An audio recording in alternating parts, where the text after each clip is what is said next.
시편 125편 1절에서 5절까지의 말씀을 교독하시겠습니다. 여호와를 의지하는 자는 시온산이 흔들리지 아니하고 영원히 있음 같도다.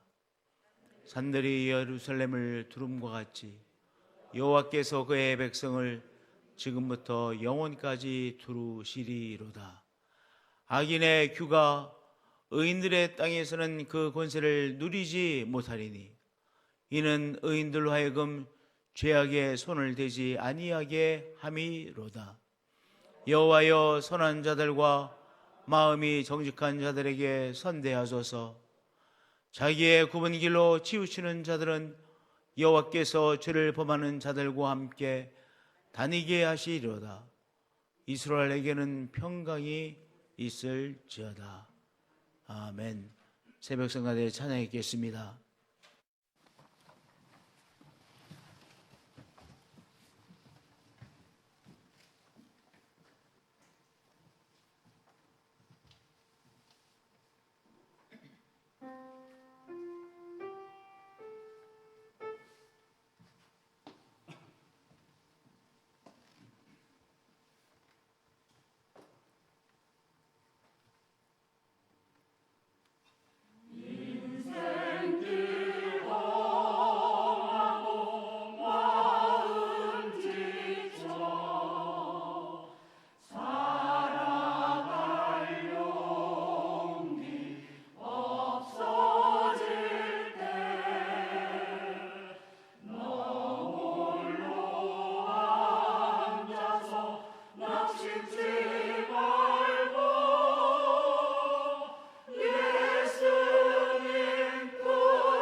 아멘. 우리 새벽 성가대 귀한 찬양 올려주셨습니다. 할렐루야. 시편 120편에서 시편 134편까지의 말씀은 이제 성전에 올라가는 순례자들의 노래입니다. 이제 성전을 향해 올라가는 순례자들의 노래인데요, 시편 121편 1절에서 이제 이 예루살렘 도시를 품고 있는 바로 이 시온산을 딱 부각시키고 있습니다. 내가 산을 향하여 눈을 들리라. 이 산은 어떤 산이에요? 그저 모든 산을 의미하는 것이 아닙니다. 바로 예루살렘이 있는 시온산을 말하는 것이죠. 내가 시온산을 향하여 눈을 들리라. 예루살렘 성전이 있는 시온산을 향하여 눈을 들리라. 나의 도움이 어디서 올까? 이렇게 바로 예루살렘 성전이 있는 시온산을 이제 121편 1절에서 우리 모두에게 부각시키므로 바로 이 성전에 올라가는 순례자의 노래가 진행되는 것이죠. 그런데 다시 한번 125편 1절에서 바로 이 시온산, 예루살렘 성전이 있는 이 시온산을 다시 한번 언급하고 있습니다. 노래하고 있습니다. 여호와를 의지하는 자는 시온산이 흔들리지 아니하고 영원히 있음 같도다. 여호와를 의지하는 자, 여호와를 신뢰하는 자, 하나님께서 나를 도우시고 오늘도 하나님께서 나와 함께 하시고 하나님께서 나를 치료해 주시고 하나님께서 나의 삶을 이제까지 책임져 주셨고 내일의 삶도 하나님께서 이끌어 주시고 책임져 주실 것이라고 하는 하나님에 대한 바로 믿음을 가지고 있는 자는 무엇과 같다고 했습니까? 시온산이 흔들리지 아니하고 영원히 있음같이 바로 흔들리지 아니하는 삶을 살아가는 것이구나, 이렇게 깨달았어요. 시온산을 바라보면서 시온산이 웅장하게 든든하게 서 있습니다. 전혀 요동치 않고 서 있습니다. 웅장하게 요동치 않고 서 있는 시온산을 바라보면서 바로 이 노래하는 사람은 하나님을 의뢰하는 자, 하나님을 신뢰하는 자는 저 시온산처럼 그렇게 흔들리지 아니하고 요동치 아니하고 바람이 불어도 흔들리지 아니하고 굳건하게 든든하게 세워진 인생이구나, 귀한 삶이구나 깨닫고 이렇게 노래하는 것이지요. 여호와를 의지하는 자는 시온산이 흔들리지 아니하고 영원히 있음같이 그렇게 늘 흔들리지 아니하고 든든하게 있습니다. 우리는 누구입니까? 바로 창조자 하나님을 신뢰하고 믿고 또한 신뢰하는 바로 믿음의 사람입니다. 하나님을 믿음으로 오늘도 흔들리지 아니하고 견고한 삶을 살아가는 우리의 삶이죠. 할렐루야. 그래서 자꾸 고백하자고요. 창조자 하나님을 믿습니다. 나의 주 하나님을 믿습니다. 할렐루야. 오늘도 이 고백하시며 오늘도 든든하게 견고한 삶이 되어지시기를 축복드립니다. 이 순례자가 이제 계속해서 하루 이틀 3일 계속해서 시온산을 향해 갔습니다. 이제 시온산이 점점 가까워집니다. 시온산이 더 분명하게 보입니다. 또한 시온산 저 위에 있는 예루살렘 도시가 조금씩 보이기 시작했어요. 시온산 위에 있는 예루살렘 도시가 보이면서 어떤 순간 이 순례자가 깨달은 것이 있습니다. 이제까지는 무엇을 생각했어요? 하나님을 의뢰하는 자는 저 시온산처럼 굳건하게 흔들리지 아니하고 서 있는 삶이 되는구나, 이것을 깨닫고 이 생각을 하며 여기까지 왔는데 어느 순간 무엇을 깨달았느냐? 예루살렘 도시를 저 시온산이 딱 두르고 있구나, 둘러싸고 있구나, 감싸고 있구나. 저 시온산이 예루살렘 도시를 감싸고 있는 것처럼 하나님께서 우리의 삶을 감싸고 계신 것이구나. 그래서 2절에서는요 1절과 톤이 완전히 바뀌어져요. 2절에 산들이 예루살렘을 두름과 같이 여호와께서 그의 백성을 지금부터 영원까지 두루시리로다. 아멘. 한 여자 청년이 이제 학교를 졸업하고 직장에 취직을 했어요. 이제 사회생활을 처음으로 시작하는 사회생활 초년생입니다. 전혀 이제 해보지도 않은 일을 하게 되어졌어요. 근데 그 청년이 이렇게 간증을 하더라고요. 뭐라고 간증하냐면, 목사님, 제가 이렇게 취직을 해서 이제 직장생활을 하는데, 그 같은 그 직장에서는 어떤 실수가 일어나면 그 실수에 대한 그 실수는 자기가 책임을 져야 되는데요. 그런데 그 실수로 인해서 일어나는 그 손해 액수가 단위가 굉장히 크다는 거예요. 근데 자기가 너무 겁이 나더래. 내가 만약 이 직장에 실수해서 손해가 발생이 되어지면 그 손해를 내가 물어야 되는데 나는 물을 수 있는 힘이 없는데, 우리 가족들이 나를 도울 수가 없는데, 내가 해결돼야 되는데, 그러니까 이게 마음에 너무 걱정이 되더라는 거예요. 그런데 그 가운데서 그 여자 청년이요 깨달은 것은, 하나님께서 나를 감싸고 계시지. 그 청년이 얼마 전에 결혼을 했어요.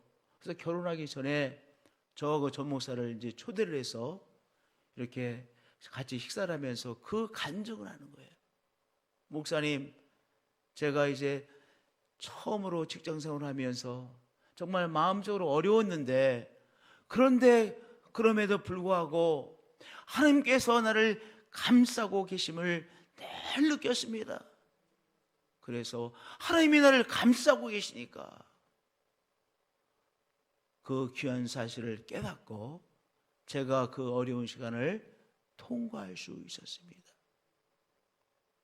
제가 그 간증을 통해서 참 은혜 받았어요. 그거는 다른 가족들도, 자기의 가족들도 도와줄 수 없는 믿음 아니겠어요? 하나님이 나를 감싸고 계시는구나.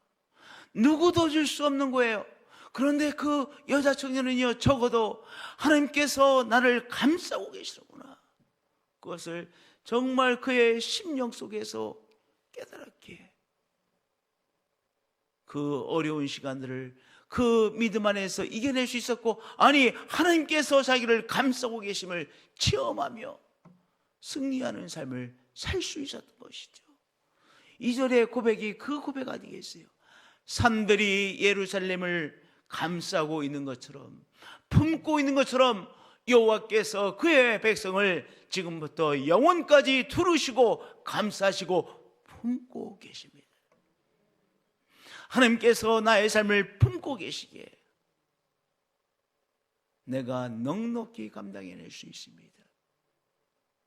하나님이 주시는 그 자신감으로, 확신으로 바로 승리하는 삶을 사는 것이죠. 성도님들, 우리의 삶이라고 하는 것은 다 약해요. 우리의 삶이라는 것은 언제 어떤 어려움을 당할지 모르는 연약한 삶이지요. 그런데 우리의 삶 자체는 연약하지만 우리의 하나님께서 우리를 감싸고 계시기에 오늘도 우리가 그 감싸고 계신 하나님으로 인하여 얻는 확신, 그 든든함을 누리며 살아가는 우리의 인생입니다. 할렐루야. 2절의 노래가 오늘 이 아침에 우리들의 노래가 되어졌습니다. 이 노래가 오늘 또한 하루 종일에 우리의 고백이 되어지고 노래가 되어질 것입니다. 할렐루야. 우리 2절 다시 한번 우리 읽어볼까요? 산들이 예루살렘을 두름과 같이 여호와께서 그의 백성을 지금부터 영원까지 두루시리로다. 아멘. 계속해서 이 순례자는 노래합니다. 악인의 규가 의인들의 땅에서는 그 권세를 누리지 못하리니, 이 악인의 규라고 하는 것은 지휘봉이 있죠. 지휘봉과 같은 거예요. 그러니까 왕의 홀이라고 그러잖아요. 이 또한 지휘자는 군대의 지휘자는 지휘봉을 갖고 있잖아요. 이 악인의 지휘봉이 의인들의 땅에서는 그 권세를 누리지 못하리니. 근데 그 다음에 말씀이 우리가 잘 생각해 봐야 될 말씀이에요. 이는 의인들로 하여금 죄악에 손을 대지 아니하게 함이로다. 악한 세력이 의인들의 땅에서는 힘을 쓰지 못해요. 그 이유가 뭐예요? 믿음의 사람들이 하나님의 말씀을 귀하게 여기고 의인들로 하여금 죄악에 손을 대지 아니하기에, 우리 믿음의 사람들이 죄악에 손을 대지 아니하고 죄악을 미워하기에 악인의 세력이 우리의 힘을 못 쓴다는 거예요. 성도님들, 이 3절의 말씀이 정말 의미심장하지 않습니까? 우리가 하나님을 믿는다고 하면서도 우리가 여기 죄악에 손을 대면 어떻게 돼요? 그러면 악인이 우리에게 권세를 부리게 됩니다. 반대로 악인이, 이 악한 세력이 아무리 힘을 쓰는 것처럼 보여도 우리 믿음의 사람들이 하나님의 말씀 안에서 지킬 것을 지키면, 하나님의 의를 지키려고 애를 쓰면 악한 세력이 우리를 공격하지 못한다는 귀한 사실이죠. 그래서 주기도문에 예수님께서 이렇게 기도하라고 말씀하지 아니했습니까? 우리를 시험에 들게 하지 마시옵고 다만 악에서 구하시옵소서. 우리를 시험에 빠져 들지 않게 우리를 지켜주시고, 그 다음에 뭐라고 했어요? 다만 악에서 구하시옵소서. 또한 우리가 악한 생각과 악한 일을 하지 않도록 악으로부터 우리를 지켜주시옵소서. 그 기도 아니겠습니까? 우리가 악한 것을 선택해서 하면, 그러면 어떻게 되는 거예요? 악한 세력이 우리를 사로잡아 버립니다. 우리를 시험에 들게 하지 마시옵고 다만 악에서 구하시옵소서. 하나님, 제가 시험에 빠지지 않도록 지켜주셔야만 됩니다. 기도하시며 사시는 성도님들 되어주실 축복드립니다. 저를 악에 빠지지 않도록 지켜주셔야만 됩니다. 악을 미워하며 악에서 나를 지켜달라고 하나님 앞에 기도하시며 악을 멀리하시는 우리 성도님들 되어주시기를 축복드립니다. 여호와여, 선한 자들과 마음이 정직한 자들에게 선대하소서. 여호와여, 선한 자들과 마음이 정직한 자들에게 선대하소서. 성도님들, 제가 꼭 부탁드리고 싶은 것이 있어요. 우리가 교회에서 남의 얘기를 절대 하시면 안 돼요. 남의 얘기하기 쉬운 것이 또한 교회예요. 왜냐? 다 아니까. 그리고 친하니까. 그런데 남의 얘기하는 것은 좋은 거예요? 그러니까 남의 나쁜 얘기하는 건 좋은 거예요? 나쁜 거예요? 정말 악한 거예요. 그러니까 우리는 만약 실수로 어떤 사람이 남이 우리에게 그런 얘기 하지 말자고 빨리 바꾸세요. 교회에서 남의 얘기를 하다 보면 교회가 진정한 교회가 되는 것이 아니라 오히려 이상한 모임이 되는 거예요. 그렇잖아요. 우리가 농담으로 이런 말 했죠. 이제 뭐 예를 들어서 6, 7명이 모여서 막 재미난 시간을 갖고 있었습니다. 이런 얘기도 하고 저런 얘기도 하고 있었습니다. 근데 한 사람이 일어나서 화장실을 가야 되는데 못 갔는데, 왜냐하면 내가 일어나서 나가는 순간 나에 대해서 험담할까 봐. 우리가 그런 소리 하면서 막 웃잖아요. 여러분들, 교회는 이와 비슷한 것도 돼서는 안 돼요. 그렇잖아요. 교회이잖아요. 우리는 정말로 신앙의 공동체라고 우리가 말하고 있지 않습니까? 신앙의 공동체이잖아요. 사람이 다양한 사람들이 있어요.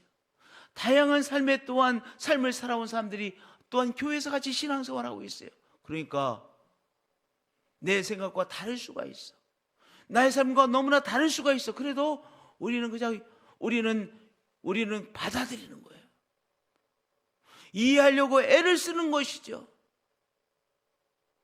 우리 가족 간에도 이해하지 못해서 우리가 힘들 때 있죠. 가족 간에도 하물며 우리가 전혀 다른 삶의 이 과정을 가져온 사람들이 내가 이해하지, 저 사람은 왜 저렇게 생각할까? 저 사람은 왜 저렇게 행동할까? 이런 생각이 들 때가 있죠. 그런데 무엇부터 우리가 바꿔야 되느냐? 교회에서는 절대로 남의 말을 하지 않는다. 그것을 원칙으로 삼아야 돼요. 아멘. 그것만 지키면요, 교회가 되는 거예요. 근데 그것이 깨지면 교회가 더 이상 교회가 안 되는 것입니다. 할렐루야. 여호와여 선한 자들과 마음이 정직한 자들에게 선대하소서. 할렐루야. 오늘 말씀이 좀 길어졌는데요, 제가 이런 생각을 해요. 이렇게 성공한 사람의 이야기 간증을 하는 거 조심해야 되겠다는 생각이 들어요. 왜냐? 성공하지 못한 사람도 많이 있잖아요. 교회에서 신앙생활 열심히 했는데 뭐 간증할 만큼 성공한 적은 없어. 간증할 만큼 성공하지는 않았어. 그러면 아주 성공한 사람만 간증시키면, 그러면 성공하지 못한 사람들은 나는 실패자구나 이렇게 생각할 수 있잖아요. 그렇잖아요. 그러니까 교회에서 너무 성공한 사람만 간증할 수 있는 기회 주는 것도 조심해야 되겠구나 이런 생각이 들어요. 다 이 모양 저 모양의 삶을 살아가지만 그러나 하나님을 경외하며 믿음으로 살아가는 한 사람 한 사람은 소중하고 존귀한 사람 아니겠어요? 그렇잖아요. 공부 잘하는 사람만 존귀한 사람이 아니라 공부 잘하는 사람도 존귀한 사람, 공부 보통 하는 사람도 존귀한 사람, 공부 못하는 사람도 믿음 안에 살려와서 다 존귀한 사람이잖아요. 그렇잖아요. 하나님이 우리를 존귀하게 보시기에 우리가 이 모양 저 모양의 삶을 살아가지만 존귀한 사람 아니겠습니까? 여호와여 선한 자들과 마음이 정직한 자들에게 선대하소서. 기도하시겠습니다.